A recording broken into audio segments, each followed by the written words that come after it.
যে মশা আমাদেরকে কামড়ায়, কামড়ায় না, এটা হচ্ছে নারী মশা। কি মশা? পুরুষ মশা মানুষের রক্ত শোষণ করে না, পুরুষ মশা মানুষের রক্ত খায় না। যেটা কামড়ায় এটা কি মশা? নারী মশা, মহিলা মশা, স্ত্রী মশা। বুঝছেননি? কি মশা এটা? মহিলা মশা। এটা তো আজকে বিজ্ঞান বের করছে। 1000 বছর আগে আল্লাহ কোরআনে বলে দিয়েছেন, ইন্নাল্লাহা লা ইস্তাহি আন ইয়াদরিবা মাসালাম মা বাউদাতান। বাউদাতান হচ্ছে স্ত্রীলিঙ্গ শব্দ। আল্লাহ বলছেন, আমি লজ্জাবোধ করি না মশা দিয়ে দৃষ্টান্ত পেশ করতে। আল্লাহ বলতে পারতেন বাউদাহ, আল্লাহ কেন বললেন বাউদাতান? আল্লাহ বুঝাতে চান বাউদাতান মানে হলো স্ত্রীলিঙ্গ মশা। তোমরা সচরাচর পরিচিত হও স্ত্রীলিঙ্গ মশা দিয়া, কারণ পুরুষ মশা তোমাদেরকে কামড়ায় না, কামড়ায় নারী মশায়। সুবহানাল্লাহ বলবেন না?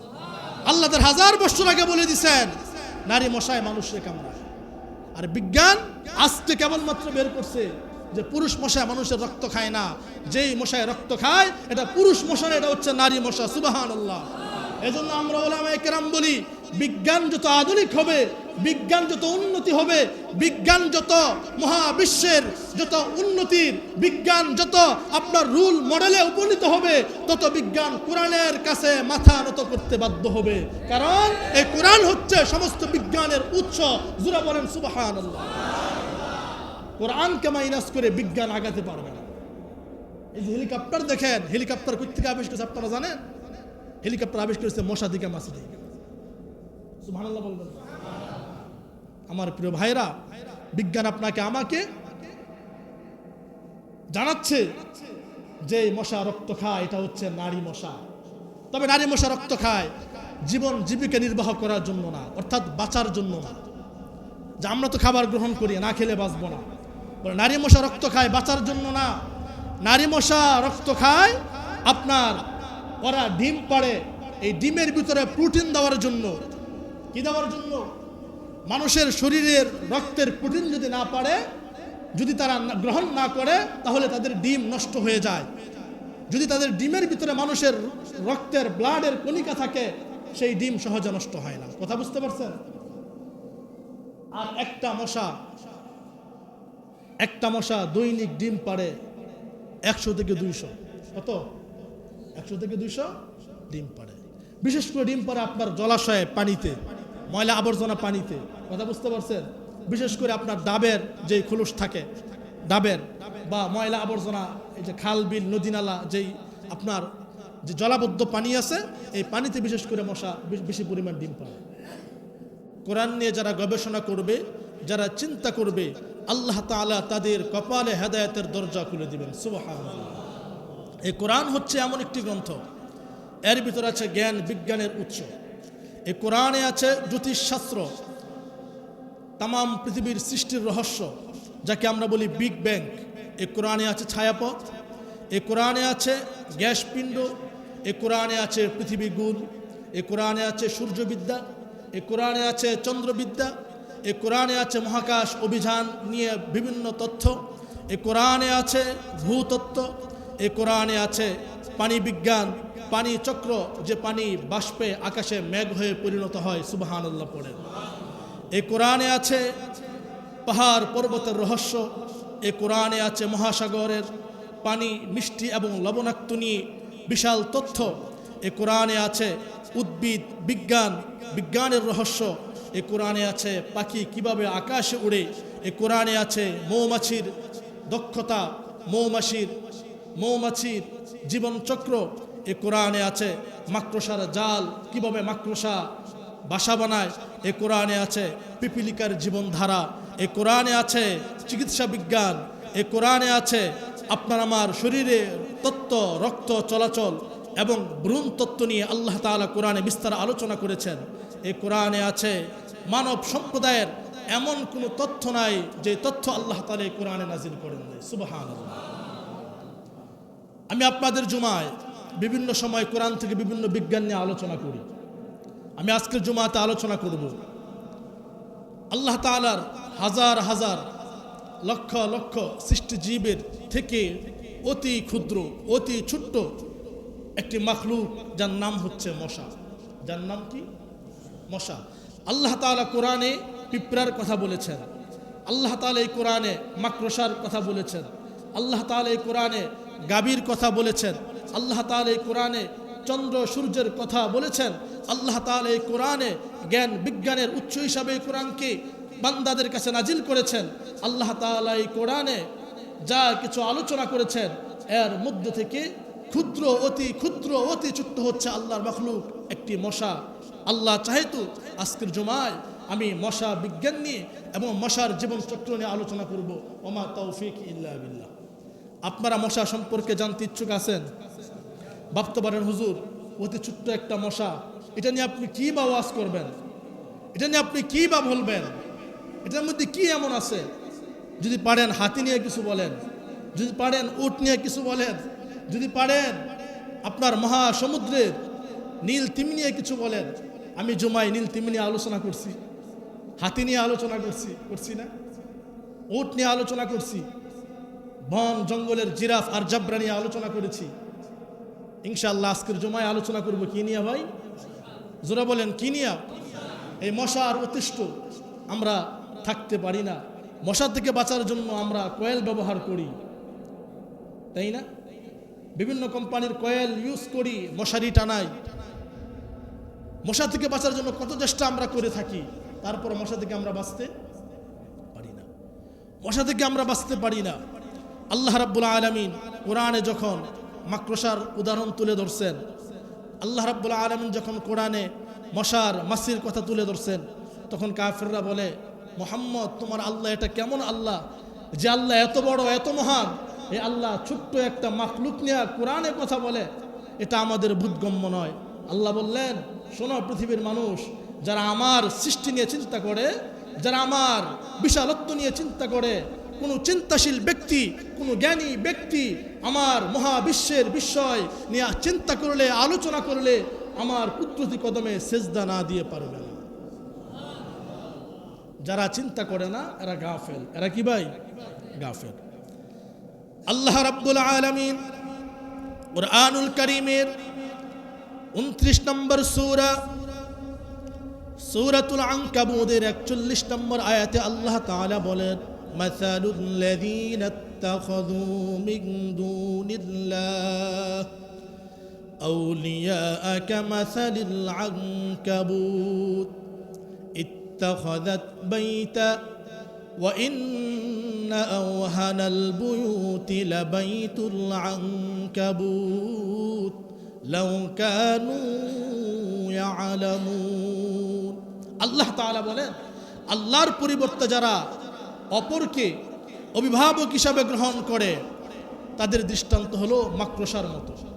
যে মাকড়সা ইত্তাখাযাত বাইতা নিজের জন্য নিজে ঘর বানায়, বাতাস যখন আসে তো মাকড়সার ঘর ছিন্ন বিচ্ছিন্ন হয়ে যায়, ভেঙ্গে চুরমার হয়ে যায়। আল্লাহ বলেন, ওয়া ইন্না আওহানাল বুয়ুতি লাবাইতুল আনকাবুত, তামাম পৃথিবীতে আসমানের নিচে জমিনের উপরে মাকড়সার গড়ের মধ্য থেকে সবচেয়ে মাকড়সার গড় হচ্ছে সমস্ত গড় থেকে দুর্বল একটি ঘর, তাই না? লাউ কানু ইয়ালামুন, যদি তোমরা তা জানো তাহলে জেনে রাখো মাকড়সার ঘর কি সবচেয়ে দুর্বল। প্রিয় ভাইরা, এই মাকড়সা দেখবেন বহু কষ্ট করে রাত দিন খেটে আপনার জাল বুনে সুন্দর বাসা বানায়। ঘরওয়ালা যখন ঘর ঝাড়ু দেয় তখন একটা ঝাড়ু দেওয়ার সঙ্গে সঙ্গে একটা বাড়ির সাথে সাথে মাকড়সার ঘর ছিন্ন বিচ্ছিন্ন হয়ে যায়, তাই না? আল্লাহ বলেন, কাফের মুশরিকরা ষড়যন্ত্র করে, মাকড়সার ঘরের মতো চিন্তা ফিকির করে, আল্লাহর বিরুদ্ধে ষড়যন্ত্র করে, বাতিল অপশক্তিগুলো ষড়যন্ত্র করে। আর আল্লাহ তাআলার হকের পক্ষ থেকে যখন একটা মাত্র জারু নিক্ষেপ করা হয়, এক জারুর সঙ্গে সঙ্গে বাতিল অপশক্তিগুলোর মাকড়সার জালের মতো ঘরের মতো সমস্ত কৌশল, সমস্ত চিন্তা শক্তি মুহূর্তে ধূলিসাৎ হয়ে যায়। এজন্য আল্লাহ তাআলা বলেন, কাফের মুশরিকরা আল্লাহর বিরুদ্ধে কি করে? ষড়যন্ত্র করে। আল্লাহ রাব্বুল আলামিন কোরআনের আরেক জায়গায় বলেন, ইউরিদুনা লিইউতফিউ নূরাল্লাহি বিআফওয়াহিহিম ওয়াল্লাহু মুতিম্মু নূরিহি ওয়ালাউ কারিহাল কাফিরুন। কাফের মুশরিকটা চায় আল্লাহ যে বাতি জ্বালিয়েছেন, যে প্রদীপ আল্লাহ জ্বালিয়েছেন, এরা চায় ফুৎকার দিয়ে এই বাতি নিভিয়ে দিতে। বলেন তো, তাম পৃথিবীর মানুষ মিলে যদি সূর্যের দিকে ফু দেয়, সূর্যের আলো বাতি নিবানো সম্ভব? তার আল্লাহ যে কোরআনের বাতি জ্বালিয়েছেন, তাম পৃথিবীর অপশক্তি মিলে যদি এই কোরআনকে আগুনে জ্বালিয়ে দেয়, তাম পৃথিবীর লাইব্রেরিগুলো থেকে যদি বাছাই করে করে সমস্ত কোরআনগুলো জ্বালিয়ে দেয়, সাগরে মহাসাগরে সমুদ্রে মহাসমুদ্রে ভাসিয়ে দেয়, বলেন তো আল্লাহর জমিন থেকে আল্লাহর কোরআনকে নিশ্চিহ্ন করে দেওয়া যাবে?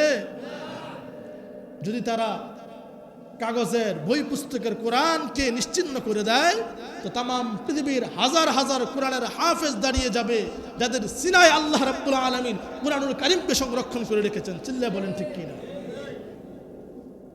কোরআনুল কারীমের হাফেজরা শুধু পড়বে আর পড়বে, আর পৃথিবীর লক্ষ লক্ষ লাইব্রেরি এগুলা নতুন করে আবার ছাপাইবে। ঠিক কিনা ভাইয়েরা? আল্লাহ তাআলা কোরআনুল কারীমের 22 নম্বর সূরা, সূরাতুল হজ্জের 73 নম্বর আয়াতে বলেন, ইয়া আইয়ুহান নাসু দুরিবা মাসালুন ফাসতামিউ লাহু ইন্নাল্লাযীনা তাদউনা মিন দুনিল্লাহ لن يخلقوا ذبابا ولا اجتمعوا له وإن يسلبهم الذباب شيئا لا يستنقذوه منه ضعف الطالب والمطلوب। আল্লাহ বলেন, ইয়া আইয়ুহান নাস, হে লোক সকল, তোমাদের জন্য আমি একটি উপমা দিচ্ছি, একটি দৃষ্টান্ত দিচ্ছি, কেবল শোনো, ভালো করে শোনো, মনোযোগ সহকারে শ্রবণ করো।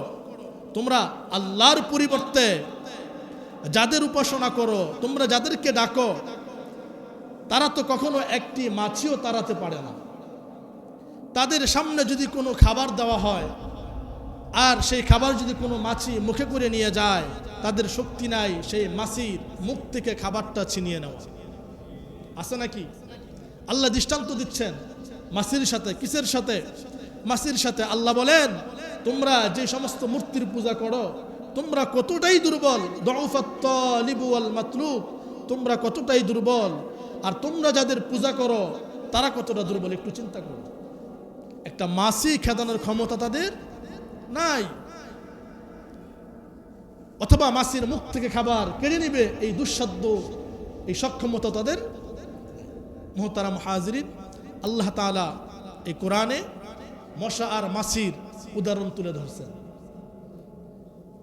আল্লাহ রাসূল সাল্লাল্লাহু আলাইহি সাল্লাম তিরমিজি শরীফের হাদিসের ভিতরে বলেন, 232 নম্বর হাদিস, নবীজি বলেন, যদি আল্লাহর কাছে এই পৃথিবীর মূল্য একটা মশার দানা পরিমাণ থাকতো, তো আল্লাহ পৃথিবীর কোনো কাফের মুশরিককে এক ডুব পানি পান করাতেন। তার মানে হচ্ছে আল্লাহর কাছে এই পৃথিবীর কোনো মূল্য নাই। আমরা যেরকম ভাবে মশা থাপ্পড় দিয়ে মেরে ফেলি, আফসোস করি না, চিন্তা করি না, মনে চাইছে তো মশা থাপ্পড় দিয়ে মেরে ফেলি, অন্তরে আফসোস হয় না। কেন আফসোস হয় না? এটা ক্ষুদ্র প্রাণী, এটা মরলেই কি আর বেঁচে থাকলেই কি, এই চিন্তা আমাদের মধ্যে নাই। কেন নাই? এটা নিয়ে আমরা গবেষণা করি না, এটার মূল্য আমরা দেই না। আল্লাহ বলেন, যদি আমার কাছে এই পৃথিবীর মূল্য একটা মশার দানা বা পাকার সম পরিমাণ থাকতো, তা আমি আল্লাহ তাআলা পৃথিবীর কোনো কাফের মুশরিককে এক ডুব পানি পান করাইতে দিতাম। এজন্য আল্লাহ তাআলা বলেন, সূরাতুল বাকারা 26 নম্বর আয়াত, আল্লাহ তাআলা মশার জীবন চক্র নিয়ে আলোচনা করতে গিয়ে বলেন, ইন্নাল্লাহা লা ইস্তাহি আন ইয়াদরিবা মাসালাম মা বাউদা ফামা ফাওকাহা فأما الذين آمنوا فيعلمون أنه الحق من ربهم। নিশ্চয় আল্লাহ তাআলা মশা অথবা তার থেকেও ক্ষুদ্র কোনো বস্তুর দৃষ্টান্ত বর্ণনা করতে আল্লাহ লজ্জাবোধ করেন না। সুতরাং যারা ঈমান এনেছে তারা তো বিশ্বাস করেছে যে এই দৃষ্টান্ত আল্লাহর পক্ষ থেকে যুগোপযোগী। জোরা বলেন সুবহানাল্লাহ। فأما الذين آمنوا فيعلمون أنه الحق من ربهم। আমার রব যে উপমা দিয়েছেন, যে দৃষ্টান্ত দিয়েছেন, হোক এটা মশা, হোক এটা মাছি, হোক এটা মশার ডানা, যাই হোক না কেন রব বলেছেন তো আমি বিশ্বাস করেছি। আমার রব যা বলে ইমানদার রবের কথার বাহিরে যেতে পারে? কখনোই যেতে পারে না। ইমানদার বিশ্বাস করে যে আমার রব যা বলেন তা কি সত্য। মুহতারাম হাজরিন, আল্লাহ রাব্বুল আলামিন এই মশাকে এমনভাবে আবিষ্কার করেছেন, আজকের আধুনিক বিজ্ঞান আপনাকে আমাকে সহজ করে দিচ্ছে মশার ভিতরে কি আছে। এই মশা এমন একটি প্রাণী, মশা থেকে বাঁচার জন্য আমরা হাজারো চেষ্টা করি, বাঁচতে পারি না। মশা যখন কামড় দেয় চিন্তা করি হয়তো বেঁচে যাব, কিন্তু যখন আমি ঘুমিয়ে পড়ি মশা আমাকে কামড়িয়ে চলে যায়, রক্ত পান করে, আমি টের পাই না। মশা যখন কামড় দিয়ে চলে যায় তখন আমি বুঝতে পারি যে আমাকে মশায় কামড় দিয়েছে। কি করেছে? মশায় কামড় দিয়েছে। প্রিয় ভাইয়েরা আমার, বিজ্ঞান, আজকের আধুনিক বিজ্ঞান, 21 শতাব্দীর বিজ্ঞান আজকে প্রমাণ করে পৃথিবীতে মশা আছে প্রায় 2700 প্রজাতির মশা। সুবহানাল্লাহ। আমরা কয়টা মশারে চিনি? আধুনিক বিজ্ঞান আজকে আবিষ্কার করেছে এই 14টি তত্ত্ব উপাত্ত আল্লাহ তাআলা পৃথিবীর কোনো প্রাণীকে দান করেন না। অতি ছোট্ট একটি মশা, তারে নিয়ে বিজ্ঞান তত্ত্ব বের করছে কয়টা? জোরে বলেন কয়টা? 1 নম্বর, বিজ্ঞান আপনাকে আমাকে জানাচ্ছে পৃথিবীতে মশা আছে প্রায় 2700 প্রজাতির মশা। সুবহানাল্লাহ পড়েন। 2 নম্বর, বিজ্ঞান আপনাকে আমাকে জানিয়ে দিচ্ছে যে মশা আমরা দেখি অতি ছোট্ট, এই মশার চোখ আছে 100-এরও অধিক। সুবহানাল্লাহ কইবেন না? যারা ঘুমাইতেছেন একটু লাড়াচাড়া দিয়ে বসেন, আপনি অবাক হবেন শুনলে পরে। আপনার আমার চোখ কয়টা? 2টা। মশার চোখ কয়টা? 100-এরও অধিক মশার চোখ আছে। এবার আপনি চিন্তা করেন ওই আল্লাহ কতটা সূক্ষ্মভাবে মশাকে সৃষ্টি করেছেন। অতি ছোট্ট একটা প্রাণী, মাখলুক, ক্ষুদ্র মাখলুক, মশার ভিতরে আল্লাহ চোখ দিছেন, তাও 1টা 2টা না, 100-এরও উপরে আল্লাহ চোখ দিছেন। এই যে আল্লাহ তাআলা 100-এর উপর চোখ দিছেন, আপনি আরো অবাক হবেন। আপনার আমার চোখ 2টা, আপনার আমার চোখে লেন্স আছে। এই যে ক্যামেরা আমার সামনে, এই ক্যামেরার লেন্স আছে। এই লেন্সগুলো এক এক পাওয়ারের লেন্স। দূর থেকে কোনো বস্তু যদি টার্গেট করে ক্যামেরা জুম করে কাছে টেনে নিয়ে আসতে পারে, তাই না? কিন্তু আপনার আমার চোখে যে লেন্স আছে এটা দূরের বস্তু কাছে আনতে পারে না। দূরেরটা আমরা দূরেই দেখি, তবে কেউ স্পষ্ট দেখি, কেউ ঝাপসা দেখি, ঠিক কিনা? আল্লাহ তাআলা মশার চোখে 100-এরও অধিক চোখ দিছেন। এই চোখগুলো খালি মশার মাথার মধ্যে। কোথায়? মাথার মধ্যে। আর প্রত্যেক চোখে 1টা আর 2টা লেন্স না, প্রত্যেকটা চোখে 29,000 করে লেন্স আল্লাহ তাআলা দান করছে।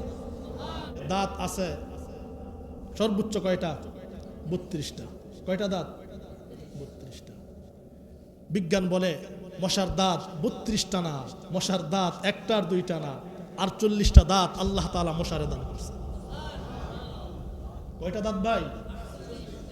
একটু ভাবেন তো। ছোট্ট প্রাণী মশা, তার মধ্যে দাঁত কোত্থেকে? আর বিজ্ঞান এগুলো কিভাবে বের করছে? বিজ্ঞান যখন মাইক্রোস্কোপ যন্ত্র দিয়ে দেখে তখন বিজ্ঞান অতি নগণ্য অণু পরিমাণ দানাকে বিজ্ঞান মাইক্রোস্কোপ যন্ত্রের গ্লাস দিয়া, ক্যামেরার লেন্স দিয়ে বিজ্ঞান আবিষ্কার করে।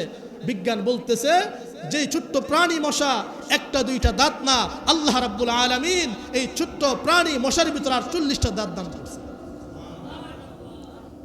এজন্য আল্লাহ রাব্বুল আলামিন পবিত্র কুরআনুল কারীমের ভিতরে বলেন, আল্লাযীনা ইয়াযকুরুনাল্লাহা কিয়ামান ওয়া কুউদান ওয়া আলা জুনুবিহিম ওয়া ইয়াতাফাক্কারুনা ফি খালকিস সামাওয়াতি ওয়াল আরদ রব্বানা মা খালাকতা হাযা বাতিলান সুবহানাকা ফাকিনা আযাবান নার। আল্লাহ তাআলা বলেন, যারা চিন্তাশীল, যারা গবেষণা করে, যারা আমার বড়ত্ব নিয়ে ভাবে, ইয়াযকুরুন আল্লাহ, তারা আমাকে স্মরণ করে। কিভাবে? কিয়ামান ওয়া কুউদাও, দাঁড়ানো অবস্থায়, বসা অবস্থায় এরা চিন্তা করে। ডাব গাছে পানি আসে কিভাবে? কোনোদিন তো ডাব গাছের নিচে পানি দেই নাই, কোনোদিন তো ডাব গাছের নিচে লবণ দেই নাই, কোনোদিন তো ডাব গাছের নিচে চিনি দেই নাই, কোনোদিন তো কয়েক কেজি মিষ্টিও দেই নাই, যে মিষ্টি দেওয়ার ফলে শিকড়ের মধ্য দিয়ে মিষ্টি যে যে যে যে ডাবের ভিতরে মিষ্টি পানি হয়। আল্লাহ বলেন যারা চিন্তা করে, যারা গবেষণা করে, একই বাগানে কৃষক পেঁপে লাগাইছে, এক এক পেঁপে পানসে হয়, এক এক পেঁপে মিষ্টি হয়, এক এক পেঁপের কালার এক এক রকম, ছোট হয় বড় হয়, একই মাটি, একই সেচের পানি, একই কৃষক, কিন্তু আমি আল্লাহ তাআলা এত সুন্দর করে সুনিপুণভাবে সৃষ্টি করেছি। যারা চিন্তাশীল, যারা গবেষক, তারা গবেষণা করে, আর গবেষণা করে ক্ষান্ত থাকে না, এরা চিন্তা করে করে সঙ্গে সঙ্গে আমি আল্লাহর কুদরতি কদমে সিজদায় লুটে পড়ে। জোরে বলেন সুবহানাল্লাহ। এরা চিন্তা করে ক্ষান্ত হয় না, এরা চিন্তা করে ছোট্ট প্রাণী মাখলুক আল্লাহ তাআলা মশা, এর ভিতরে 100 চোখ দিছেন, আর প্রত্যেকটা চোখে 29,000 করে লেন্স দিছেন। এরা চিন্তা করে শুধু মুখ দেন নাই, মুখে 48টা দাঁত দিছেন। কি ব্যাপার? পৃথিবীর কোনো কারো পক্ষে, কোন ইঞ্জিনিয়ার, কোন ডাক্তার, কোন বৈজ্ঞানিকের পক্ষে আল্লাহর মতো করে একটা মশা সৃষ্টি করা সম্ভব? কেউ পারবে নাকি? কেউ পারবে না। আল্লাহ এটাই বলছেন, তোমরা যাদের পূজা করো, যাদেরকে তোমরা ডাকো, তাদেরকে বলো তো আমি আল্লাহর মতো করে একটা মশা বা মাছি আবিষ্কার করতে। তারা কি পারবে? কোশ্চেন কালেও পারবে না। প্রিয় ভাইরা আমার, বিজ্ঞান আপনাকে আমাকে জানিয়েছে 4 নম্বরে প্রত্যেকটা প্রাণীর দেহের ভিতরে হার্ট থাকে কেবলমাত্র একটি, যেটাকে হৃৎপিণ্ড বলা হয়। হার্ট, বিজ্ঞান বলছে মশার ভিতরে হার্ট হচ্ছে 3টি, তাও পূর্ণ হার্ট। মশার ভিতরে হৃৎপিণ্ড কয়টি? 3টি। আপনারা কি অবাক হয়ে বিসমিল্লাহ বা সুবহানাল্লাহ করেন না? আমার তো মনে হয় আমি গুরুস্থানে ওয়াজ করতেছি, সব ঘুমাইতেছে। মশার হার্ট কয়টি? আপনার আমার কয়টা? সুবহানাল্লাহ। কয়টা? 2টা। মানুষের হার্ট 2টা? মানুষের হাত তো একটা ভাই। প্রত্যেক প্রাণীরই হাত একটা। আল্লাহ মশারে দান করছেন কয়টা? 3টা। 5 নম্বর,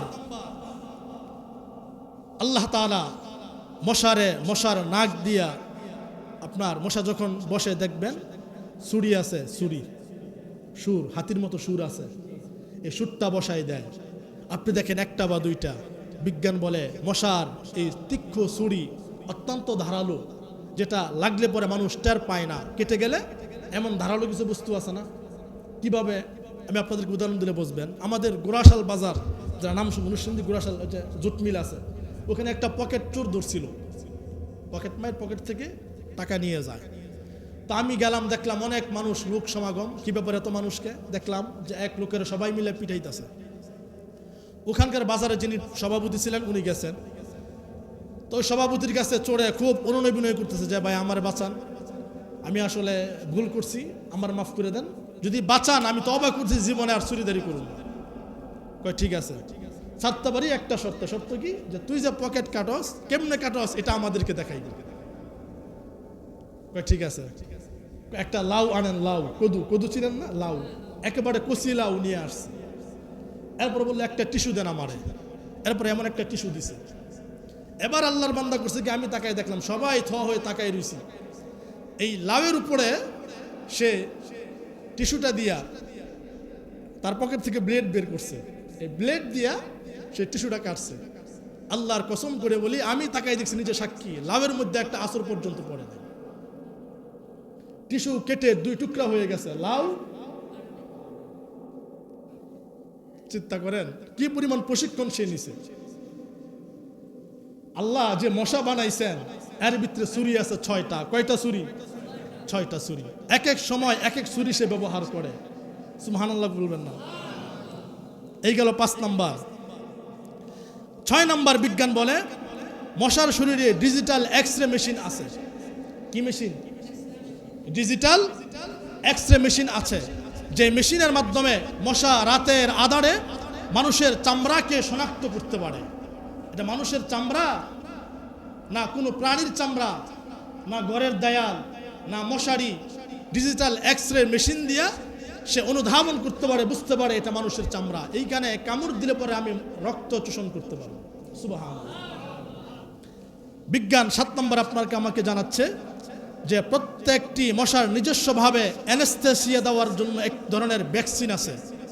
অ্যানেস্থেসিয়া দেওয়ার মতো একটা কি আছে? ভ্যাকসিন আছে। মশা প্রত্যেকটা মানুষের শরীর থেকে রক্ত শোষণ করার আগে এই ভ্যাকসিন আগে মারে। এই ভ্যাকসিন যখন মারে এই জায়গাটা অবশ হয়ে যায়। কি হয়ে যায়? অবশ হয়ে গেলে পরে আপনি আর তখন টের পান না। এরপরে মশা ইচ্ছামতো আপনার শরীর থেকে রক্ত শোষণ করে। এবার মশা যখন চলে যায়, বিজ্ঞান বলে 4 থেকে 5 সেকেন্ড পরে মশা রক্ত খেয়ে চলে গেছে। 4 থেকে 5 সেকেন্ড পরে আপনি টের পান যে এখানে মশায় কামড় দিছে। সুবহানাল্লাহ বলবেন।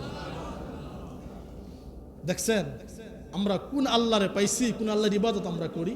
আল্লাহ আপনারা আমার হিন্দু বানাই নাই ভাই, খ্রিস্টান বানাই নাই, কাফের বানাই নাই। এমন আল্লাহরে পাইছি যে আল্লাহ সূক্ষ্ম, যে আল্লাহ সুনিপুণ ভাবে তার সৃষ্টিজীবকে সৃষ্টি করেছেন, যেখানে বিন্দু পরিমাণ ভুল নাই। ভুল থাকবে তো দূরের কথা, ভুলের অবকাশ মাত্র নাই। সুবহানাল্লাহ পড়েন। এরপরে বিজ্ঞান আপনাকে আমাকে জানাচ্ছে 8 নম্বরে মশা রক্ত পরীক্ষা করার জন্য মশার এক ধরনের ব্যবস্থা গ্রহণ করে। সেটা হলো যে মশা বুঝতে পারে এটা কোন গ্রুপের রক্ত, এটা কি ও পজিটিভ না বি পজিটিভ, এটা কি হিউম্যান বা নারীর রক্ত না কোনো পুরুষের রক্ত, মশা বুঝতে পারে। সুবহানাল্লাহ বলবেন না। 8 নম্বর। 9 নম্বর বিজ্ঞান আপনাকে আমাকে জানাচ্ছে যে অন্য অন্য সময় মশা যেভাবে কামড়ায় রাত্রে, বলে পূর্ণিমার রাত্রে মশা 500 গুণ বেশি কামড়ায়। সুবহানাল্লাহ। অন্য অন্য রাত্রে যতবার কামড়ায় বা যত গুণ কামড়ায়, পূর্ণিমার রাত্রে 500 গুণ বেশি কামড়ায়। 10 নম্বর মশা যখন উড়ে, উড়ন্ত অবস্থায় তার যে 2টা পাখা আছে, ডানা আছে, এই 2টা পাখা মশা প্রত্যেক সেকেন্ডে 500 থেকে 600 বার নাড়াচাড়া করে। যারা কইছেন না আর কিছু সুবহানাল্লাহ বাইদকে কইবেন, নামনা গো বউরা কইলে পরে কইবেন সুবহানাল্লাহ। অনেক বউ তো আছে মসজিদে যখন আসে টাকা দিয়ে দেয় যে মসজিদে টাকা দিও, এই 2 টাকা নিয়ে আসে না। যখন ইমাম বউ সাপ দেয় তখন নিয়ে আসে। তো মনে হয় যে এমন যে সুবহানাল্লাহ হুজুর কইলে কইও, নাইলে কোয়ার দরকার নেই। এমন কি আছে এখানে কেউ? আচ্ছা যাই হোক, তাইলে কি বললাম ভাই? 10 নম্বর মশা যখন উড়ে প্রত্যেক সেকেন্ডে তার পাখা নাড়াচাড়া কতবার করে? 500 থেকে 600 বার। এবার বিজ্ঞান বলতেছে আমাদের যে চোখ আছে, চোখের যে পাপড়ি আছে, এই পাপড়ি আমরা নাড়াচাড়া করি মিনিটে কতবার জানেন? মিনিটে নাড়াচাড়া করি কেবলমাত্র 26 বার। কতবার? 26 বার। আমরা মানুষ মশার থেকে অনেক শক্তিশালী। এত শক্তিশালী হওয়ার পরেও আমরা মিনিটে, সেকেন্ডে না, মিনিটে চোখের পাপড়ি নাড়াচাড়া করি মিনিটে 26 বার। আর আল্লাহর ক্ষুদ্র মাখলুক মশা মিনিটে না সেকেন্ডে নাড়াচাড়া করে 500 থেকে 600 বার। সুবহানাল্লাহ। এরপরে বিজ্ঞান আপনাকে আমাকে জানিয়ে দিচ্ছে 11 নম্বর। 11 নম্বর তাম পৃথিবীতে যত মানুষ মারা যায় হিংস্র প্রাণীদের আক্রমণে। কি বুঝেন নাই? হিংস্র বাঘ বলেন, সিংহ বলেন, ভাল্লুক বলেন, নেকড়ে বলেন, এরপরে আপনার হাইওয়ান বলেন, হিংস্র প্রাণী বলেন, হায়না বলেন, সাপ বিচ্ছু বলেন, যা কিছু আছে তাম পৃথিবীতে গবেষণা করে দেখা গেছে এই সমস্ত সব কিছুকে ছাড়িয়ে প্রত্যেক বছর কেবলমাত্র মশার কামড়েই লক্ষ লক্ষ মানুষ মৃত্যুবরণ করে। মশার কামড়ে লক্ষ লক্ষ মানুষ প্রতি বছর কি করে? মৃত্যুবরণ করে। এরপরে বিজ্ঞান বলতেছে 12 নম্বর, আপনি আছেন ওখানে, মশা আছে এখানে, আপনি ওখানে, মশা এখানে। মশার সামনে 2টা এন্টিনার আছে। কি আছে ভাই? 2টা এন্টিনার আছে। আগের কালে যখন বিটিভিতে সপ্তাহে একদিন ছবি ছাড়তো শুক্রবার শনিবার, না ক্লিয়ার হতো না, তো আমরা দেখতাম একটা আরেকটার গাছে উঠাইতো, এন্টিনার লাড়া দে, এবার আরেকটা ঘরের ভিতরে থাকতো, হয়েছে হয়েছে, আরেকটু দে, আরেকটু দে, ডান দিকে দে, বাম দিকে দে। এন্টিনারের মাধ্যমে আপনার সেই চট্টগ্রাম থেকে, ঢাকা থেকে আপনার ছবি ক্লিয়ার হয়ে আসতো, তাই না? পিঁপড়া, আল্লাহ তাআলা দেখেন পিঁপড়া 2টা এন্টিনার দিছে। 2টা এন্টিনার দিয়ে পিঁপড়া 18 ফুট দূরত্ব থেকে, কয় ফুট? 18 ফুট। আমি কিন্তু 7 ফুট, আপনি 7 ফুট, এরকম 3, 7, 21, এর কিছু কম। 18 ফুট দূরের থেকে মশা বুঝতে পারে আপনার শরীরে কোন রক্ত ও পজিটিভ না বি পজিটিভ। সুবহানাল্লাহ। দেখছেন মশা কত বড় ডাক্তার। আর আমাদের ডাক্তাররা রক্ত নিয়ে মেশিনের ভিতরে দিয়া এরপরে বের করে এটা ও পজিটিভ না বি পজিটিভ। আর মশা 18 ফুট দূরের থেকে বুঝতে পারে আপনার শরীরে রক্তের গ্রুপ কি। সুবহানাল্লাহ বলেন। বিজ্ঞান আপনাকে আমাকে 14 নম্বর জানিয়ে দিচ্ছে যে আপনি আমি ভাবতে পারি যে এই মশা আপনার আমার রক্ত খায়। বিজ্ঞান বলে যে মশা থেকেও আরেকটি ছোট্ট প্রাণী আল্লাহ তাআলা তৈরি করছেন, সৃষ্টি করছেন, যে প্রাণীটা মশা থেকে রক্ত গ্রহণ করে। সুবহানাল্লাহ বলবেন না? এমন একটা প্রাণী আল্লাহ তাআলা তৈরি করছেন যে প্রাণীটা মশা থেকে রক্ত গ্রহণ করে। এবার ভাবতে পারেন হুজুর এই মশা এত ক্ষতিকর বস্তু, এটার আল্লাহ কেন বানাইল? মানুষের ক্ষতি করে? আল্লাহ বলেন না, এটা তোমাদের ক্ষতি করে না, সে প্রকৃতির ভারসাম্য রক্ষা করে। সুবহানাল্লাহ। সে প্রকৃতির ভারসাম্য রক্ষা করে। কি করে? প্রকৃতির ভারসাম্য রক্ষা করে। কিভাবে প্রকৃতির ভারসাম্য রক্ষা করে? বিজ্ঞান বলতেছে আকাশে কিছু পাখি আছে যেগুলো জমিনে নামে না, গাছের ডালে বসে না, জমিন থেকে শস্য দানা গ্রহণ করে না। এই পাখিগুলো আল্লাহ তাআলা এই পাখিগুলো রিজিক বরাদ্দ করছেন এই সমস্ত মশা আর মাছির মাধ্যমে। সুবহানাল্লাহ। এক ধরনের হুমা পাখি আছে, যেই পাখি বিজ্ঞানের মাইক্রোস্কোপ যন্ত্র ছাড়া আমরা দেখতে পারি না।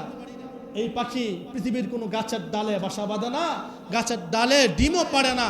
ওরা মহাশূন্যে ডিম পারে, আর মহাশূন্য থেকে ডিম নিচে পড়তে পড়তে মহাশূন্যের মধ্যখান থেকে এই ডিম ফুটে বাচ্চা বের হয়ে উড়ে যায়। আর এই হুমা পাখিগুলো এই সমস্ত আপনার মশা মাছি খেয়ে তারা জীবন জীবিকা নির্বাহ করে। সুবহানাল্লাহ। আপনি বলেন হুজুর তো পাখিদের উপকার হয়, আমাদের কি উপকার হয়? আমাদের উপকার হয় কিনা? হয়, হয়। মশা আপনার আমার শুধু কামড়ায় না। দেখেন এই মশা থেকে বাঁচার জন্য আমরা কত কিছুই না ব্যবহার করি। হ্যাঁ, ইলেকট্রিক এক ধরনের যন্ত্র আছে, রাত্রেবেলা এটা লাগাই দিলে ধোঁয়া বের হয়, মশা চলে যায়। হ্যাঁ, এরপরে আপনার কয়েল আছে, মর্টিন আছে, স্প্রে আছে, এসিআই, আর কত কিছু আছে, মশারি আছে। আচ্ছা বলেন তো এই সমস্ত কোম্পানিতে লক্ষ লক্ষ শ্রমিক কাজ করে। শুধুমাত্র মশার কামড় থেকে বাঁচার জন্য লক্ষ লক্ষ শ্রমিক কাজ করে তাদের রিজিকের ব্যবস্থা করতেছে। মশারি ফ্যাক্টরিতে গিয়ে দেখেন হাজার হাজার শ্রমিক কাজ করতেছে। কয়েলের ফ্যাক্টরিতে গিয়ে দেখেন লক্ষ লক্ষ শ্রমিক কাজ করতেছে। যদি পৃথিবীতে মশা না থাকতো বলেন তো এই সমস্ত শ্রমিকদের জীবন জীবিকা কিভাবে হতো? মশা আছে বলেই তো আমাদের মিল ফ্যাক্টরি, ইন্ডাস্ট্রি, এই সমস্ত কয়েলের ফ্যাক্টরি, নাকি? শ্রমিকরা কাজ করে জীবন জীবিকা নির্বাহ করতেছে। সুবহানাল্লাহ। প্রিয় ভাইরা আমার, পৃথিবীতে মশা আছে 7 থেকে, পৃথিবীতে মশা আছে 2700 প্রজাতির। তবে আমরা সচরাচর পরিচিত ম্যালেরিয়া, ডেঙ্গু, এডিস, এটা হচ্ছে নাইফোডিয়া। এই 3-4টা নাম আমি আপনাদেরকে বললাম, এডিস, ডেঙ্গু, ম্যালেরিয়া, নাইফোডিয়া। কথা বুঝতে পারছেন? তো এই মশাগুলো যখন আপনাকে আমাকে কামড়ায়, অনেক সময় ডেঙ্গু জ্বর আক্রান্ত হয়ে মানুষ মারা যায়। একটা সময় ম্যালেরিয়ার খুব প্রাদুর্ভাব ছিল। কথা বুঝতে পারছেন? এই মশাকে আপনি যতই ছোট্ট আর নগণ্য মনে করেন, মশা কিন্তু নগণ্য না, ছোট্ট না। এই মশার অনেক ক্ষমতা, অনেক পাওয়ার। সুবহানাল্লাহ বলবেন না? মশার কি অনেক অনেক পাওয়ার, মশা অনেক পাওয়ার। সর্বশেষ মশার পাওয়ার নিয়ে 2-4টা কথা আমি আপনাদেরকে বলি। পৃথিবীর একজন স্বৈর শাসক ছিল, জালেম প্রতাপশালী বাদশা ছিল, যার নাম ছিল মিস্টার নমরুদ, তাই না? এই নমরুদ যে আল্লাহ কিভাবে সাইজ করছেন আপনাদের তো জানা আছে। কি দিয়া? কি দিয়া? মশা দিয়া। আল্লাহ রাব্বুল আলামিন সূরাতুল বাকারার 258 নম্বর আয়াতে বলেন, আলাম তারা ইলাল্লাযী হাজ্জা ইব্রাহিমা ফি রাব্বিহি আন আতাহুল্লাহুল মুলক ইযা ক্বালা ইব্রাহিমু রাব্বিয়াল্লাযী ইহয়ী ওয়া ইউমীত ক্বালা আনা উহয়ী ওয়া উমীত। আল্লাহ তাআলা বললেন, আমি ইব্রাহিম নবীকে পাঠাইছি একজন জালেম বাচ্চার কাছে, যাকে আমি রাজত্ব দান করছিলাম, যার নাম হচ্ছে নমরুদ। ইব্রাহিম নবীকে বললেন, নমরুদ, তুমি তো অহংকার বশত ধাম্বিকতার সুরে তুমি বলো তুমি খোদা, তুমি নাকি রিজিকের মালিক, তুমি নাকি হায়াত আর মৌতের মালিক। তবে আমি তোমাকে হায়াত আর মৌতের মালিক বলে বিশ্বাস করি না, আমি তোমাকে রিজিকের মালিক বলে চিনি না, আমি চিনি আমার রব আল্লাহকে। নমরুদ বললে, না, তোমার আল্লাহ হায়াত মৌতের মালিক না। নমরুদ বলে, ক্বালা আনা উহয়ি ওয়া উমীত, আমি হচ্ছে হায়াত আর মৌতের মালিক। জোরে বলেন নাউজুবিল্লাহ। এবার নমরুদ বললেন, ইব্রাহিম, তুমি আমার উপর ঈমান আনো, যদি আমার উপর ঈমান না আনো তোমার উপর আমি টর্চার করব, নির্যাতন করব। তাফসিরে কিতাবে পাওয়া যায় নমরুদ সর্বোচ্চ শক্তি দিয়ে ইব্রাহিম নবীকে এবং তার সাহাবী সঙ্গী যারা ছিল তাদেরকে নির্যাতন করেছে, অত্যাচার করেছে। নির্যাতন স্টিম রুলার ইব্রাহিম নবীর বাহিনীর উপর চালিয়েছিল। আল্লাহ তাআলা নমরুদকে কি করলেন? পাহাড়কে বললেন, পাহাড় তোমার গুহা উন্মুক্ত করে দাও। পাহাড়ের গুহা থেকে এক ঝাঁক পঙ্গপালের মতো মশা ধেয়ে আসছে, ছুটে আসছে। ইরাকের বাবেল নগরীর বিখ্যাত আর কুখ্যাত সন্ত্রাসী, ইব্রাহিম নবীর দুশমন, ইসলামের দুশমন, আল্লাহর দুশমন নমরুদকে সাইজ করার জন্য নমরুদের বিশাল বাহিনী প্রস্তুত আল্লাহর সাথে মোকাবেলা করার জন্য, যুদ্ধ করার জন্য। আল্লাহ রাব্বুল আলামিন ভালো ভালো মশা দিয়া নমরুদের সমস্ত বাহিনীকে নিঃশেষ করে দিলেন, ভালো ভালো মশা দিয়া। এরপরে একটা ল্যাংড়া মশা, প্রতিবন্ধী মশা, খোড়া মশা চলতে পারে না, যার ঠ্যাং ভাঙ্গা, পাখা ভাঙ্গা, উঠতে পারে না, এমন একটা ল্যাংড়া মশা আল্লাহ তাআলা নমরুদের নাকের ভিতরে ঢুকিয়ে দিয়েছে। এই মশা নমরুদের নাকের ভিতরে ঢুকতে ঢুকতে একেবারে মগজ পর্যন্ত, মাথার মগজ পর্যন্ত চলে গেছে। ইতিহাস বলে মাথার মগজের ভিতরে গিয়া নমরুদরে কামড় মারে। রাতের অন্ধকারে যখন আমরা ঘুমাই, মশারি টানাইছি, এরপরে মশারির ভিতরে যখন মশা ঢুকে, কেথা মুড়ি দিয়ে ঘুমাইছি, কম্বল মুড়ি দিয়ে ঘুমাইছি, কম্বলের ভিতরে মশা বু বু করে ডাক মারে, একটা বিরক্তি ভাব চলে আসে, আসে না? ঘুমাতে পারি না। এবার বুঝেন, মহাশক্তিশালী বাদশাহ যার কানের ভিতরে শুধু বু বু করে না, যার মগজের ভিতরে কামড় মারে, তার কাছে কেমন লাগে? এবার নমরুদ বাঁচার জন্য বলতেছে, তোমরা এক কাজ করো। উজিরকে বললো, আমার মাথায় বাড়ি মারো, কয়েকদিন বাইরে এলে ভালো থাকে। এরপরে কাঠ নিয়ে বাইরে এলো, এরপরে পাথর নিয়ে বাইরে এলো। বাইরাইতে খোদার দুশ্মন নমরুদরে মাথা দ্বিখণ্ডিত করে, মাথা ভাগ করে খোদার দুশ্মনকে জাহান্নামে পাঠাই দিছে। সুবহানাল্লাহ বলেন। আল্লাহ নমরুদরে মশা দিয়ে সাইজ করছেন। কি দিয়ে সাইজ করছেন? তাও এত বড় বাদশাহ, ডেঙ্গু মশা দিয়া না, এডিস মশা দিয়া না, ম্যালেরিয়া দিয়া না, একটা প্রতিবন্ধী মশা দিয়া, ল্যাংড়া খোরা মশা দিয়া। আল্লাহ বুঝাতে চায় যে যত বড় বাদশাহ, যত কিছু হও না কেন, আমি যদি দৌড়ি, বিশাল কিছুর দরকার নাই, ছোট্ট মশা দিয়ে আমি আল্লাহ সাইজ করতে পারি। ফেরাউনের দিকে তাকান, আল্লাহ তাআলা ফেরাউনকে সাইজ করছেন লোহিত সাগরের পানি দিয়া। কি দিয়া? পানি দিয়া। আচ্ছা, ফেরাউন কি সাঁতার পারতো না? পারতো না? ফেরাউনের সাথে কি আরো বাহিনী ছিল না? কেউ তো বাঁচা নাই পানির মধ্যে, তাও হাঁটু পানি। ফেরাউন তো 360 হাত লম্বা ছিল, লোহিত সাগরের পানি তার হাঁটু পরিমাণ ছিল। আল্লাহ তাআলা ওই লোহিত সাগরে পানি দিয়া তারে চুবাই চুবাই মারছে। আবু জাহেলের দিকে তাকান, নবীজি চূড়ান্ত দুশমন আবু জাহেল। আবু জাহেলকে কে মারছে? খালিদ বিন ওয়ালিদ, নবী, আল্লাহর ফেরেশতা, হযরত আলী, ওমর, কেউ না। আবু জাহেল না মারছে আপন দুই ভাই, একই মায়ের পেটের দুই ভাই, নাবালেগ মাসুম বাচ্চা। তাফসিরে পাওয়া যায় বা হাদিসের গ্রন্থে পাওয়া যায় যাদের বয়স হচ্ছে কেবলমাত্র 11 বছর, যমজ ভাই মাআজ আর মুআজ, দুই ভাই। 11 বছর বয়সের ছোট্ট নাবালেগ বাচ্চা, দুর্দান্ত প্রতাপশালী মক্কার স্বৈর শাসক, মক্কার বাদশা আবু জাহেলকে হত্যা করছে, জাহান্নামে পাঠাই দিছে। আবাবিল পাখি দিয়ে আল্লাহ তাআলা আব্রাহারে সাইজ করছেন, তাই না?